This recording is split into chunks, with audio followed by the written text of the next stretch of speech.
everyone, and welcome to another episode of I Love This, You Should Too, a podcast with me, Samantha, and him, Indy. Hi, Indy. Hello. If you're new to the podcast, this is one of our shorter episodes where we will be both sharing a spoiler-free thing of the fortnight, and I will be revealing our summer-themed movie for next week. Oh, yeah, we're doing all summer stuff. Yes. And here it's been over 30 degrees every day. Yeah. That's Celsius for you Americans. That's it's hot for us. It's hot. I don't know. It's it hot seems here. very hot. But for the last week, we've been uncharacteristically cold and rainy. Yes. And we're going to talk about summer stuff. And it's freezing out there. It's so rainy. Like a week and a half ago, it was 30 degrees, and now it feels like winter again. So today I just want some tea and to curl up and watch a cozy movie. But we're going to pretend it is the height of summer again, like it was a week ago. Yeah. And let's manifest that heat Yes, we're going to manifest the heat. by setting this place on fire. Well, let's just get going. What do you Okay. got? What's your summer thing of the fortnight? So my summer thing of the fortnight is an Amazon Prime TV show from last summer called The Summer I Turned Pretty. Ooh. So it's based on a book by Jenny Han. And this show, it's 7 episodes, and it kind of depicts the summer of a girl named Isabel Conklin, who is about to turn 16 years old. And she's in that kind of in-between stage. I'm sure, Indy, you can remember from being a young girl, of when you just like suddenly are interesting to people and you kind of stop being a little girl and become like a young woman. Oh, like those many Britney Spears references we've made throughout the Yes. life of this podcast. Not a girl, not yet a woman. Yeah. So Isabel goes to Cousins Beach to spend her summer with her family and another family that they have been going to this beach with for years, and she ends up in a love triangle. She has her first love, first heartbreak, and one perfect summer. Oh, well, that's a good pitch. I want to watch this now because I do love my coming of age stories. Mm-hmm. That's And why I thought you'd like this one. they tend to be summer related as well. There was that graphic novel I was pitching not too long ago. That one summer Right. kind of has that sort of feel to it. Summer is like a magical time. You go somewhere else, you're a new you. You can be who Exactly. you want to be. There's a great Simpsons episode, actually, like when they used to do heartfelt episodes still, that kind of encapsulates that too. Yeah, this was I liked this one because I do distinctly remember that like shift between like kind of junior high and high school of where all of a sudden you're a big kid and you have like young adult problems. I thought you were going to say big kid problems. Yeah, big kid And then problems. I was going to say, I don't know. I don't think any big kid calls them big kid problems. True. Just me. You put on your big kid pants, You go to your big kid school. ready to go. Yeah. So this was actually a very beautiful show too because it does take place at a beach. And then there's also a little bit of Taylor Swift in it. Oh, Used- so you're going to love that. Absolutely. So the second season is coming out on July 14th. So you have time to get all caught up. I'd say if you're looking for a coming of age TV show to watch, check out The Summer I Turned Pretty on Prime Video. And it's one season that's currently available? Yes. All right. And was this based on a book? It was based on a book. It's actually a trilogy called the same thing, The Summer I Turned Pretty. Oh, 3 books. It must be a long summer. Or it comes back the next summer. I think it's 3 different summers. I've never actually read it. Hmm. I just really enjoyed the show. So, Indy, what's your spoiler-free thing of the fortnight? Well, I'm going to try super hard to keep it spoiler free. So I wanted to do something summary, and I have so many picks. I have great albums that really feel like summer, TV shows, books. There's lots of good summer books, lots of great summer movies, both ones that are all about summer, and then those big summer blockbusters. There's some good ones. But we went to the theater for only the second time in the last 5 years this week. and saw Spider-Man Across the Spider-Verse, and I can't not talk about it. No. Oh my God, it was so good. It was so good. We just like talked about it all the way home too.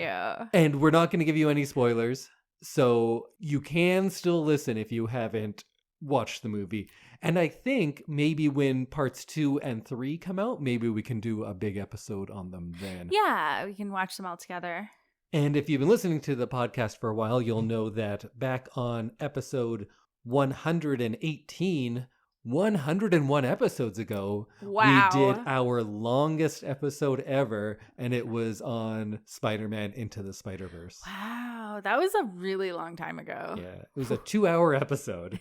And you know what? We needed it. There's a lot to talk about in that movie, and there's a lot to talk about in this one. And because we're doing no spoilers, I'm going to talk very vaguely, and I'm going to talk about the ideas of the movie because I don't want to give away any plot points at all. So I'm not even going to talk about who's in it, which characters are appearing. And there's so many things to talk about. I don't know where to go, but let's just talk ephemerally. When I heard it was going to be a trilogy, I kind of knew what this movie would be about. There's a formula to trilogies, right? And this does follow that, but I was never let down by the fact that it was kind of following a formula, because each thing they did was surprising, or if not surprising, at least fulfilling in an appropriate way. And the attention to detail in this movie is the thing that we can talk about the most without giving anything away, because it is amazing. When you come to the art styles, because if you're familiar with the old one, this is an animated series of movies, and it follows Miles Morales rather than Peter Parker, although there's some Peter Parkers in there too. Many Peter Parkers, actually. And this has to do with multiverse theory, and there's all these different universes and all these different spider people throughout them. Or not even, all of them aren't even people. Right. Because we have Spider-Ham in the first one. Spider-Ham. And in that movie, it was awesome because we got to see these different characters and they would have different art styles to them. But in this one, we actually get to see some of those other universes. So we get to see the art styles played out on a much bigger scale. And that is fantastic. So I loved every single universe just being a different art style. And it was so cool. And I just imagine the designers and the like artists and everything working on like 2 minutes of this movie over 3 years. And I get to teach art often to kids, and now when I talk about expressionism, I'm not going to go to my touchstones that I used to use. I'm going to talk about this movie because this does it in such a new and exciting way.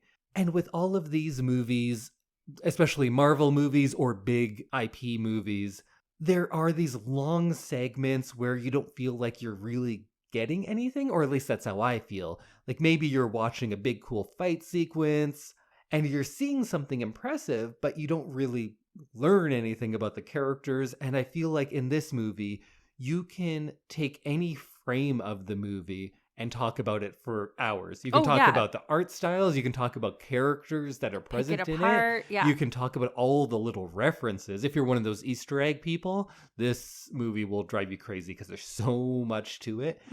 But not just that. It extends into the writing as well, because every line of dialogue in every scene teaches you something about the characters or about the overall themes of the movie. And there are so many characters and references in this.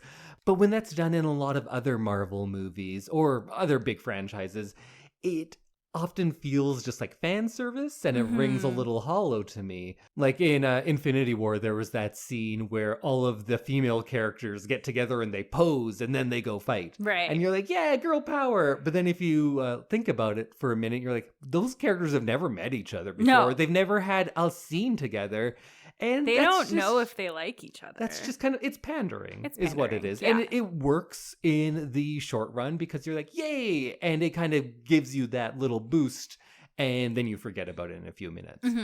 In this movie, you're going to see all sorts of characters and references that if you're a fan of all this obscure Spider-Man stuff, you'll be excited just because it's on screen. But it never feels like simple fan service because these characters have a link, a character-based link, a shared past, a shared history that's rooted in this movie, and it becomes something that's very fundamental and meaningful to the movie. And I'm not going to give anything away, but there's a very cool visual representation to that link they have, and it's kind of sad, but how it plays out in the movie is impressive. And with a lot of movies, when you're doing sequels and reboots and you're seeing the same stories over and over, I get sick of them. Yeah. I'm It's just kind too of much. done with Batman. I'm on like the 6th or 7th Spider-Man of my lifetime already. Yes. And it's too much, but there's something that's just different about this movie. It's reimagined in such a fresh way, but still holding true to what makes Spider-Man interesting in the first place. It doesn't have that same reverence for its own material like something like Star Wars does. In Star Wars, when you say Skywalker, it's such a big thing and it has to be important and it has a prestige to it. And I feel that kind of bogs down those movies a lot of the time. And it doesn't seem like it's as formulaic as other Marvel or DC is with its material, because you've seen that Batman origin story so many times and it doesn't really have new takes on it. And this doesn't feel the same need to honor its source material rather than holding it to this high regard that you can't change anything. It instead honors it by reimagining it and emphasizing what was great for that time and how we can bring that to a new generation and to a new audience and to a whole new world, really. There were some moments, I don't think it's a spoiler if I say there's a lot of different Spider-Men in this. Yeah. Spider people. Because they're not all men at all. There's a lot of different Spider people in this movie, and there were some that you saw that I didn't see. There were some that I saw that you didn't see. Yeah. And because you can't keep track of them all. No. And on the way home, I went on a website that had some of the like cool, interesting new ones. And there were some like really amazing spider people that they brought out that are gonna make a lot of people very happy, I think. Yeah, and we talked about in the first movie that there's so much inclusivity in this movie, but it never feels like tokenism. No. It never feels like they're just checking boxes of like, okay, someone in a wheelchair, someone's gay, someone's Spanish. They're not just doing that. It is an incredibly diverse group of not even people, creatures, fighters out there, but they just happen to be diverse. It doesn't feel, like they're like, oh, somebody for everybody. Yeah, they seem to come from these diverse worlds, and it informs who they are. Yeah. They don't need to tell you that they are representing this group. They just do it. Yeah. They just live their lives, and because everything feels like they have a shared past, or they each have still a unique history as well, and that informs who they are, so it never feels like you're just checking boxes. And some of the things, when we're talking about this realm of diversity and inclusivity, really blew my mind. And I can only imagine how much they would have meant to me if I had seen this movie as a child. So much. But rather than be upset that I never had these things growing up, we can just be happy that this exists now. And this is a movie for everyone, comic book fan or not. Boy, girl, anyone, everything in between, this is a movie for you.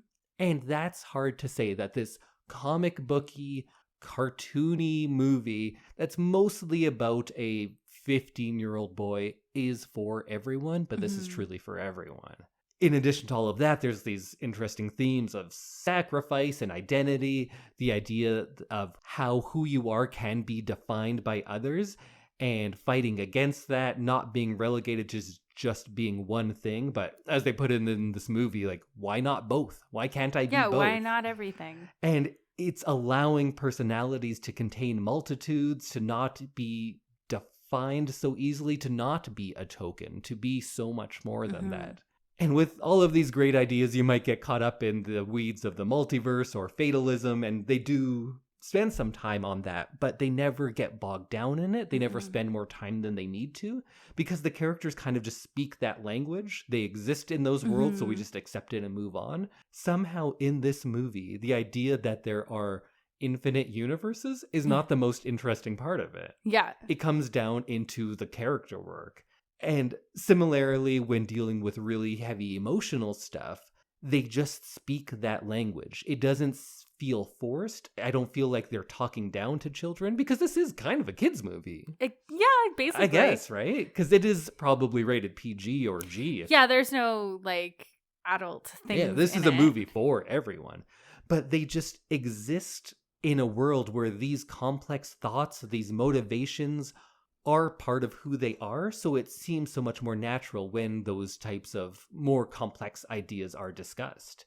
And if you're someone who's older, you might feel like there's a generation gap to this movie. And there is, or rather, I think this movie bridges those generational gaps, because we're not of this generation. Yeah. We are Tobey Maguire's Spider-Man's generation. Yes. That's our generation. Miles is not.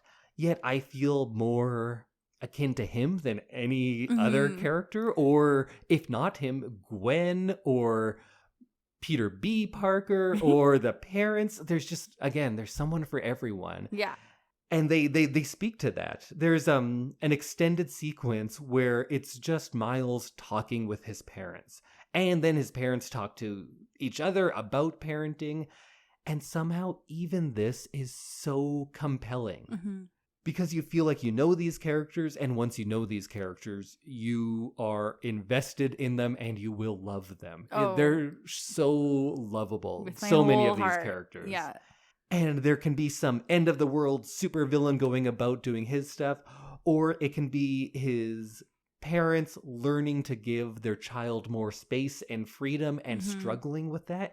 And both of those ideas are equally well thought out, and they deserve equal weight, because to these characters they have equal importance, right? Because Miles is their world for the parents. As parents, your child is your world, and then their child is going through these like kind of world shattering problems, and it's all given equal due in this movie. And that is a hard balance, I think, and they pull it off.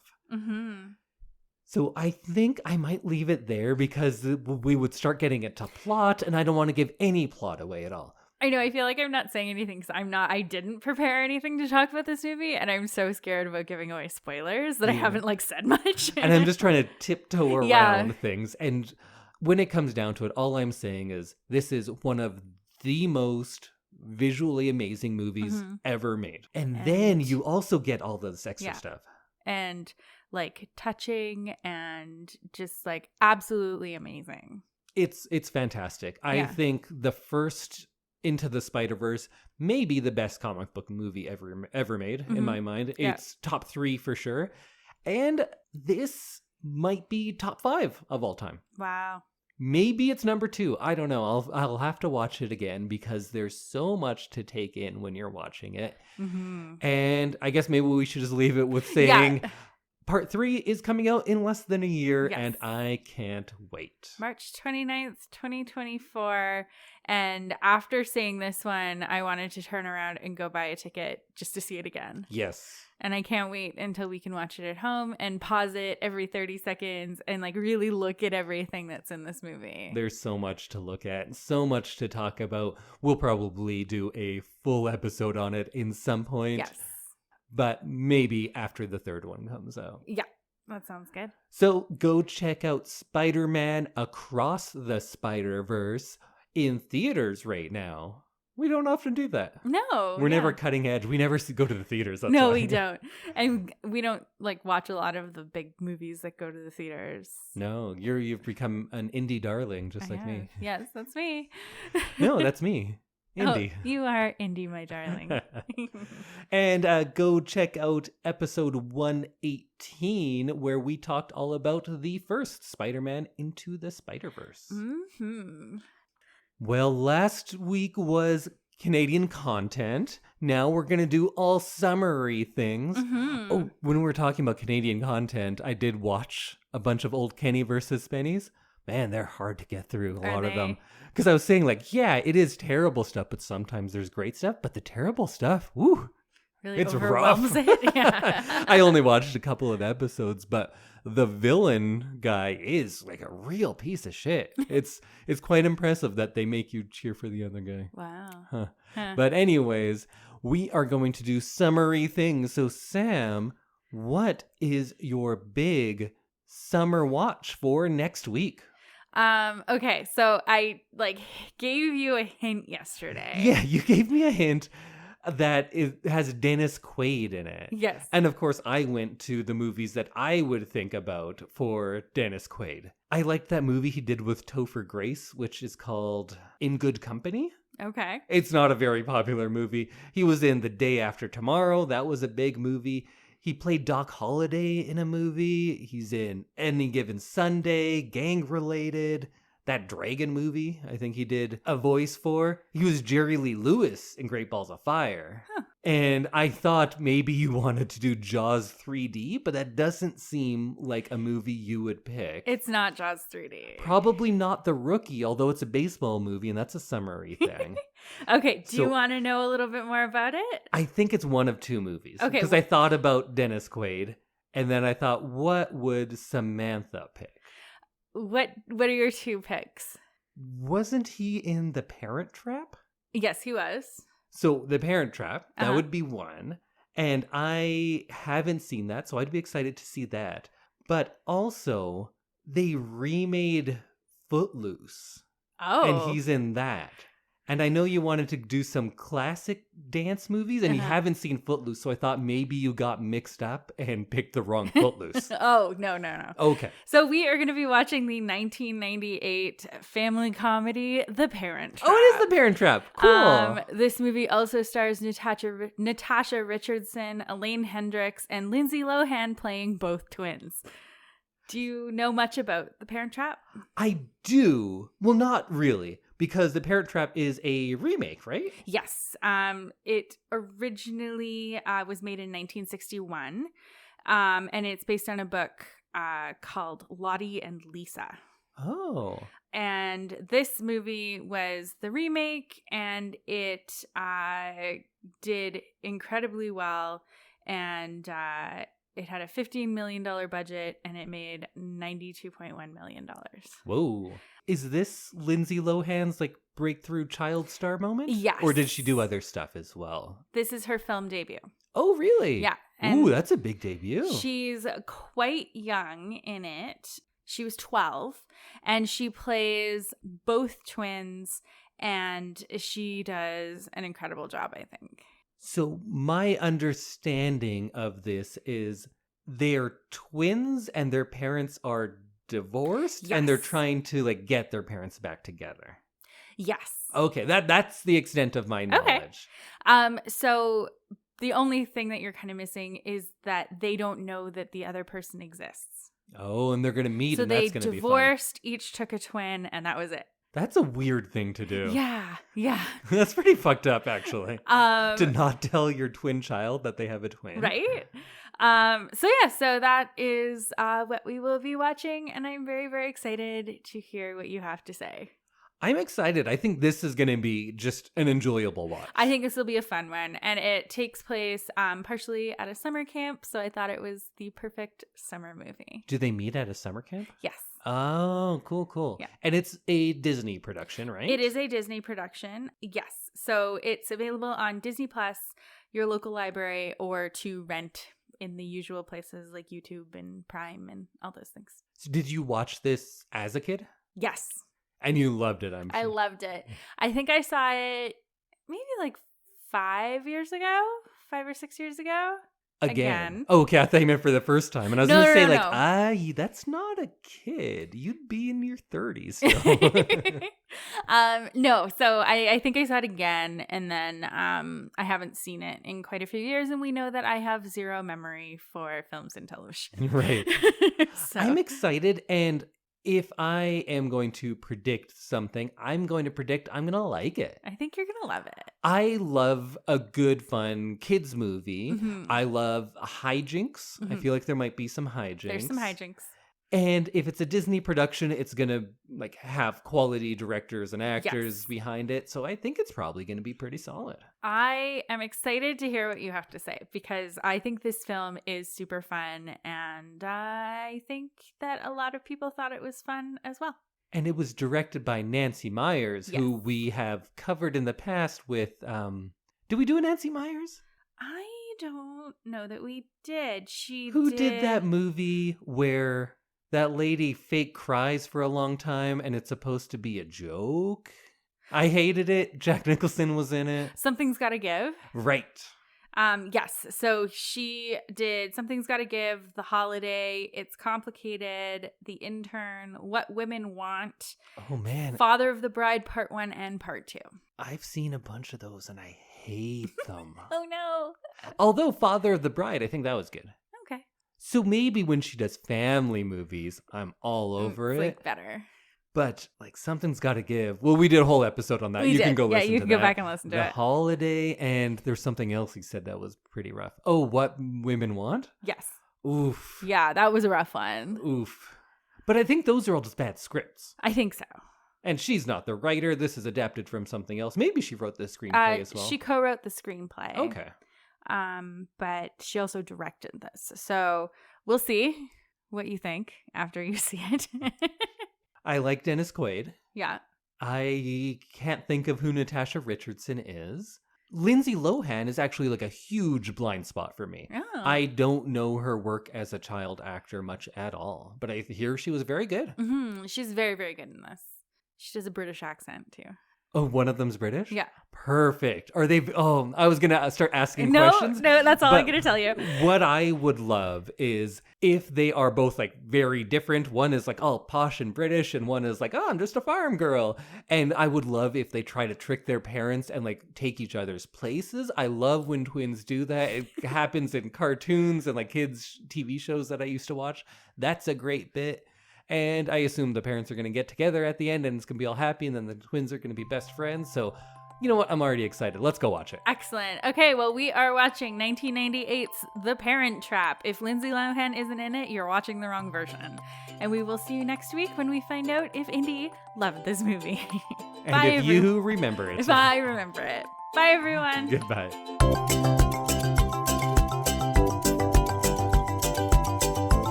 She's married to Liam Neeson. So is her daughter that keeps getting like abducted, and then he has to go. Is that a true her. Story?